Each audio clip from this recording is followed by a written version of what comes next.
Magandang gabi sa ating lahat. Night update sa magiging lagay na ating panahon. Patuloy pa rin umiiral ang southwest monsoon o habagat dito sa may buong bahagi ng Luzon, pati na rin sa may kanlurang bahagi ng Kabisayaan. Ito pa rin yung magdudulot ngayong gabi na mga kalat-kalat na mga pagulan, mga pagkidlat at pagkulog, lalo na po dito sa bahagi na Ilocos Region, Zambales at Bataan. Pero dito sa Metro Manila, pati na rin sa ibang bahagi pa na ating kapuluan, ngayong gabi ay bahagyang maulap hanggang sa maulap na kalangitan yung ating naasahan na kung saan mataas pa rin po yung tsansa na mapulupulong panandali ang buhos ng pagulan, dala ng habagat at ng mga localized thunderstorm. Samantala, yung minomonitor po nating bagyo sa labas sa ating area of responsibility, isang ganap na tropical storm na may international name na Maria.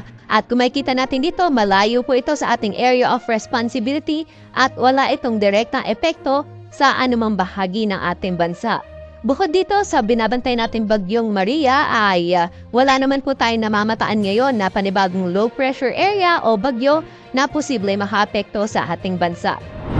At para po sa magiging lagay na ating panahon bukas, dahil pa rin sa habagat ang bahagi ng Zambales at Bataan ay makakaranas pa rin ng makulimlim na panahon na may kalat-kalat na mga pag-ulan at yan nga po ay epekto ng southwest monsoon.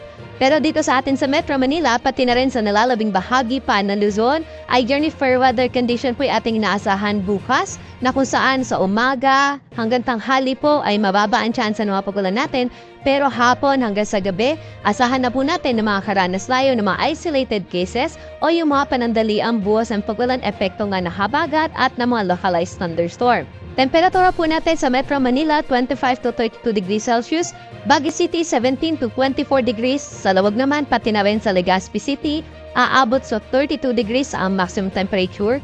At may kainitan naman sa bahagi ng Tuguegarao City, 34 degrees ang pinakamataas na temperatura.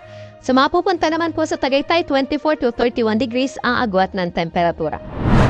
Sa bahagi naman Puerto Princesa at Kalayaan Islands, nasa around 25 to 32 degrees Celsius yung temperatura po natin yan. At dumako naman po tayo dito sa mga kababayan natin sa Visayas, pati na rin sa Mindanao, na kung saan wala tayong significant na weather system na posible po magdulot dyan ng malawakang mga pag-ulan bukas. Kaya asahan natin ang bahagya maulap hanggang sa maulap na kalangitan na kung saan sa hapon hanggang sa gabi ay posible po maging cloudy yung ating kalangitan at may mga pag-ulan po tayong maranasan sa bahagi ng Visayas at Mindanao. Temperatura po natin bukas sa Metro Cebu ay 26 to 32 degrees Celsius, 25 to 32 degrees naman sa bahagi ng Iloilo at sa Tacloban City. Sa may Cagayan de Oro, 24 to 32 degrees agwat ng temperatura, samantalang may kainitan naman sa Metro Davao na 33 degrees Celsius, samantalang 34 degrees naman ang pinakamataas at temperatura sa bahagi ng Zamboanga City.